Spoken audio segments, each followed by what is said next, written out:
Hello बच्चा party. तो आज हम लोग पढ़ते हैं हाइड्रोजन पेरोक्साइड के बारे में। देखो, इसमें सबसे पहले हम लोग देखेंगे प्रिपरेशन। तो प्रिपरेशन यहाँ पे देखो तीन तरीका होता है। तो सबसे पहला तरीका क्या होता है, जो बेरियम पेरोक्साइड होता है BaO2.8H2O, इसका रिएक्शन किसके साथ करवाओगे, तो H2SO4 के साथ करवाओगे। तो ये दोनों जब रिएक्शन करेगा तो यहाँ पे क्या बनेगा, BaSO4 बनेगा प्लस H2O2 प्लस क्या बनेगा, 8H2O बनेगा। ठीक है ना। तो इससे एक प्रिपरेशन हो सकता है। दूसरा क्या प्रिपरेशन का तरीका है, यहाँ पे इंडस्ट्रियल मेथड है। तो यहाँ पे देख सकते हो 2-इथाइल एंथ्राक्यूनॉल। ठीक है ना, इसका ये स्ट्रक्चर होता है, ये NCERT में नहीं दिया हुआ, ये ध्यान रखना। 2-इथाइल एंथ्राक्यूनॉल का रिएक्शन O2 के साथ जब करवाओगे तो तुम्हारा क्या बनेगा, H2O2 प्लस 2-इथाइल एंथ्राक्यूनोन बनेगा। इस क्विनोन का स्ट्रक्चर ये होता है, 2-इथाइल एंथ्राक्यूनोन का स्ट्रक्चर ये हो जाएगा। तो यहाँ से भी देख सकते हो बच्चों H2O2 बन रहा है, यहाँ पे भी देख सकते हो H2O2 बन रहा है। अब देखो ये जो प्रोसेस है ना इंडस्ट्रियल मेथड, इससे जो H2O2 मिलता है वो 1% मिलता है। ठीक है ना, 1% मिलता है। In this case 1% H2O2 is form. It is extracted with H2O and concentrated to 30% by distillation under reduce pressure. एक मेथड होता है डिस्टिलेशन अंडर रिड्यूस प्रेशर। तो इससे आप क्या कर सकते हो, यहाँ पे 30% H2O2 आप प्रिपेयर कर सकते हो। ठीक है ना, तो ये ध्यान रखना। तीसरा क्या तरीका है बच्चों, देख सकते हो यहाँ पे इलेक्ट्रोलिटिक ऑक्सीडेशन ऑफ HSO4-। तो इसका क्या कर दो, इलेक्ट्रोलिटिक ऑक्सीडेशन कर दो। तो यहाँ पे देख सकते हो 50% H2SO4 जब लोगे तो H2SO4 कैसे ब्रेक होता है, तो H+ में ब्रेक होगा और HSO4- में ब्रेक होगा। तो एनोड पे क्या होता है, देखो एनोड पे जब HSO4- लोगे तो यहाँ पे ये एनोड पे क्या बन जाएगा, H2H2O8 बन जाएगा। ठीक है ना, ये हो जाएगा, ये बनता है। ठीक है ना, इसका 2 मोल ले लोगे तो H2H2O8 बन जाएगा। फिर जब ये आपका मार्शल, इसका नाम क्या होता है, मार्शल एसिड होता है, यहाँ पे लिख भी सकते हो, ये क्या होता है, मार्शल एसिड। ठीक है ना, ये क्या होता है, मार्शल एसिड। अब मार्शल एसिड का जब हाइड्रोलिसिस करोगे तो आपका बन जाएगा HSO4- plus H+ plus H2O2, यहाँ से बन जाएगा। देख सकते हो यहाँ से भी आपका H2O2 बन जा रहा है। अब नोट में एक पॉइंट क्या ध्यान रखना है आपको, this method is used for laboratory preparation of D2O2। इस मेथड का यूज कहाँ पे होता है, तो D2O2 के प्रिपरेशन में होता है। तो D2O2 कैसे बनाते हैं, तो यहाँ पे देख सकते हो K2H2O8 का रिएक्शन जब D2O के साथ करवाओगे तो यहाँ पे 2 मोल KdSO4 बन जाएगा प्लस D2O2 बन जाएगा। तो देख सकते हो यहाँ पे D2O2 बन रहा है, तो ये ध्यान रखना। अब नेक्स्ट चलते हैं बच्चों यहाँ पे इसके फिजिकल प्रॉपर्टीज पे, इसके फिजिकल प्रॉपर्टीज पे चलते हैं। तो फिजिकल प्रॉपर्टीज में देख सकते हो यहाँ पे सबसे पहला क्या, in the pure state H2O2 is N almost colourless. ठीक है ना, ऑलमोस्ट क्या होता है, कलरलेस होता है। और इसका अगर एक्चुअल देखोगे ये लिक्विड होता है, वेरी पेल ब्लू लिक्विड होता है, या ऑलमोस्ट कलरलेस भी बोल सकते हो। सेकेंड इसका फिजिकल प्रॉपर्टी क्या है, तो H2O2 is miscible with water in all proportion and form a hydrate H2O2.H2O। ये वाटर में क्या होता है, मिक्सिबल होता है और ये वाटर के साथ मिलके क्या बनाता है, H2O2.H2O बनाता है। ये भी ध्यान रखना। तीसरा पॉइंट क्या होता है कि जो मार्केट में जो H2O2 मिलता है वो 30% सॉल्यूशन ऑफ H2O2 मिलता है, जो कि क्या होता है 100 वॉल्यूम हाइड्रोजन पेरोक्साइड होता है। ये भी आपको ध्यान रखना पड़ेगा। अगर H2O2 का 30% सॉल्यूशन है तो वहाँ पे मार्केट में कैसे लिखा जाता है, 100 वॉल्यूम हाइड्रोजन पेरोक्साइड की तरह लिखा जाता है। अब देखो इसका मतलब क्या, ये भी ध्यान रखना। 100 वॉल्यूम हाइड्रोजन पेरोक्साइड का क्या मतलब है, तो यहाँ पे ये मतलब है कि जब H2O2 का जब 1 मोल लोगे ना, 1 मोल, वो 1 मोल बोले sorry 1 ml of 30% H2O2 solution लोगे तो यहाँ पे तुमको 100 ml ऑक्सीजन देगा। 100 वॉल्यूम का ये मतलब है। अगर 100 वॉल्यूम लिखा हुआ है तो 1 ml से क्या देता है बताओ, 100 ml ऑक्सीजन देता है।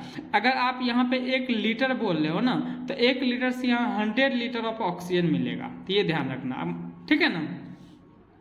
तो ये इंपॉर्टेंट है, ये एग्जाम में बहुत बार आता है। अब देखो यहाँ पे लिखा हुआ कमर्शियली जो होता है मार्केटेड सैंपल जो होता है वो 10 वॉल्यूम होता है, which means sample contains 3% H2O2। सही बात है। अगर 100, अगर यहाँ पे देख सकते हो 100 वॉल्यूम है तो 30% सॉल्यूशन है, तो अगर 10 वॉल्यूम होगा तो 3% H2O2 होगा। सही बात है, ठीक है ना। अब उसके बाद चलते हैं बच्चों स्ट्रक्चर पे। तो स्ट्रक्चर में ये जो H2O2 का होता है ये नॉन प्लेनर स्ट्रक्चर होता है, देख सकते हो नॉन प्लेनर स्ट्रक्चर होता है। ओपन बुक लाइक स्ट्रक्चर भी इसको बोला जाता है। अगर गैसियस फेज में है तो यहाँ पे oxygen single bond oxygen H इधर रहता है, H इधर रहता है, तो यहाँ पे देख सकते हो ये नॉन प्लेनर है, एक प्लेन नहीं है। सॉलिड फेज में भी नॉन प्लेनर है। अब यहाँ पे इम्पोर्टेंट क्या है कि ऑक्सीजन ऑक्सीजन के बीच बॉन्ड लेंथ जो होता है गैसियस फेज में वो क्या होता है, ज़्यादा होता है सॉलिड फेज वाले में। देखो यहाँ पे 147.5 है, यहाँ पे 145.8 है, ये भी आपको ध्यान रखना पड़ेगा। और देखो एक होता है डायहेड्रल एंगल, यहाँ पे देख सकते हो ये नॉन प्लेनर होता है, तो यहाँ पे डायहेड्रल एंगल की बात करते हैं तो डायहेड्रल एंगल यहाँ पे 111.5 डिग्री होता है। यहाँ पे जो डायहेड्रल एंगल होता है वो कितना होता है, 90.2 डिग्री होता है। तो डायहेड्रल एंगल भी इसका ज़्यादा है।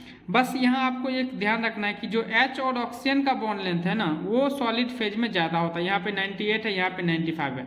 लेकिन गैसियस फेज में आपका ये बॉन्ड लेंथ और ये जो डायहेड्रल एंगल होता है ये दोनों क्या होता है, ज़्यादा होता है।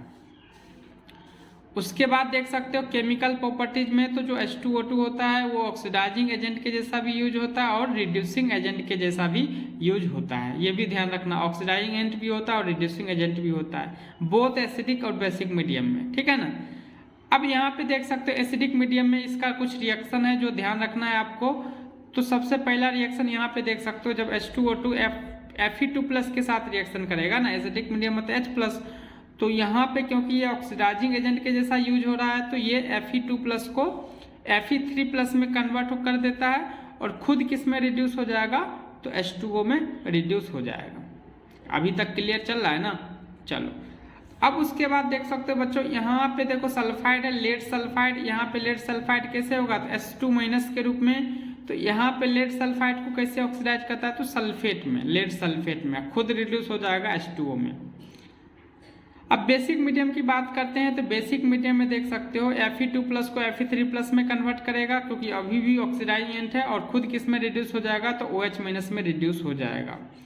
Mn2+ को Mn4+ में ऑक्सीडाइज करेगा, खुद किस में रिड्यूस हो जाएगा, तो OH- में। ये चार रिएक्शन ऑक्सीडाइजिंग एजेंट की तरह यूज होगा तब होगा। अब देख सकते हो यहाँ पे रिड्यूसिंग एजेंट।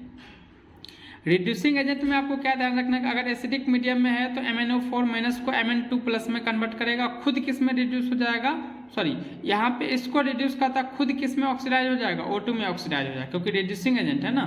तो MnO4- को Mn2+ में रिड्यूस करता है और खुद किस में ऑक्सीडाइज हो जाता है, तो O2 में ऑक्सीडाइज हो जाता है। HOCl है हाइपोक्लोरस एसिड, तो यहाँ पे क्लोरीन का क्या होता है बताओ, +1 होता है, तो यहाँ पे क्लोरीन का क्या होता है, -1 होता है। तो यहाँ पे क्या कर रहा है, इसको रिड्यूस कर रहा है, खुद क्या हो जा रहा है, ऑक्सीडाइज हो जा रहा है। ऑक्सीडाइज कैसे हुआ, क्योंकि पेरोक्साइड में -1 होता है, यहाँ पे 0 होता है O2 में ऑक्सीडेशन नंबर, तो बढ़ रहा है ना, तो ऑक्सीडाइज हो गया।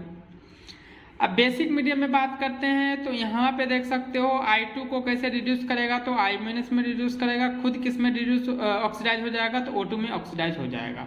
I2 को I- में रिड्यूस करेगा और ये खुद ऑक्सीडाइज हो जाएगा O2 में। अब एक और रिएक्शन है इन बेसिक मीडियम में, तो MnO4- को कैसे रिड्यूस करता है, तो MnO2 में करता है। ये बात ध्यान रखना, यहाँ पे देख सकते हो एसिडिक मीडियम में Mn+2 में करता है रिड्यूस और बेसिक मीडियम में MnO2 में रिड्यूस करता है और खुद किस में ऑक्सीडाइज हो जाएगा, तो O2 में ऑक्सीडाइज हो जाएगा। ये रिएक्शन बहुत ज़्यादा इंपॉर्टेंट होता है, ये ध्यान रखना आपने, ये सब रिएक्शन बहुत ज़्यादा इंपॉर्टेंट होता है। नेक्स्ट चलते हैं बच्चों, यहाँ पे मैं लाया हूँ पूरा मैं डिटेल लाया हूँ H2O2 का, तो यहाँ पे देख सकते हो। अब स्टोरेज की बात करते हैं तो स्टोरेज में देख सकते हो बच्चों कि जो H2O2 होता है जब लाइट का एक्सपोजर पड़ता है ना तो स्लोली डिकम्पोज हो जाता है। किस में डिकम्पोज होगा, तो H2O में डिकम्पोज होगा प्लस O2 में डिकम्पोज होगा, ठीक है ना। ये डिकम्पोज होकर H2O प्लस O2 में कन्वर्ट हो जाता है। अब नोट में एक पॉइंट इंपॉर्टेंट है, in the presence of metal surfaces और ट्रेसेस ऑफ एल्कली, जो कि ग्लास कंटेनर में प्रेजेंट होता है, तो उससे क्या होता है कि ये जो रिएक्शन है वो कैटेलाइज्ड हो जाता है, मतलब इसका स्पीड बढ़ जाता है। अगर आप H2O2 को किसी ग्लास कंटेनर में रखोगे ना तो वहाँ पे मेटल सरफेस या कुछ एल्कली के प्रेजेंस में रिएक्शन क्या आ जाएगा, स्पीड इसका बढ़ जाएगा, तो मतलब डिकम्पोज और ज़्यादा हो जाएगा। इसलिए therefore it is stored in wax line glass और प्लास्टिक वेसल इन डार्क। इसलिए H2O2 का जो स्टोर किस में स्टोर किया जाता है, तो वैक्स लाइन ग्लास में स्टोर किया जाता है या प्लास्टिक वेसल में स्टोर कर सकते हो और वो डार्क में होना चाहिए, ये भी आपको ध्यान रखना पड़ेगा। अब देखो नोट में यहाँ पे एक पॉइंट इंपॉर्टेंट है कि मान चलो H2O2 अगर इसमें स्टोर कर रहे हो तो यूरिया उसमें डाल दोगे ना, तो यूरिया स्टेबलाइजर के जैसा काम करता है, ठीक है ना। तो ये भी ध्यान रखना कि H2O2 के लिए स्टेबलाइजर के जैसा कौन काम करता है, तो यूरिया काम करता है। अब उसके बाद देख सकते हो it is kept away from dust because dust can induce explosive decomposition of the compound. इसको पता है डस्ट से दूर रखा जाता है क्योंकि डस्ट क्या करता है, बहुत ज़्यादा डिकम्पोजिशन कर देता है इसका। अब इसका कुछ यूजेज की बात करते हैं बच्चों, तो यूजेज से भी क्वेश्चन पूछता है, तो ये भी ध्यान रखना। पहला यूजेज है H2O2 is an important chemical used in pollution control treatment of domestic and industrial effluence, ठीक है ना। तो H2O2 का क्या होता है, पॉल्यूशन कंट्रोल ट्रीटमेंट में यूज किया जाता है, ये ध्यान रखना, ये भी आया हुआ है। दूसरा होता है it is use to manufacture chemicals like sodium perborate and percarbonate which are used in high quality detergent.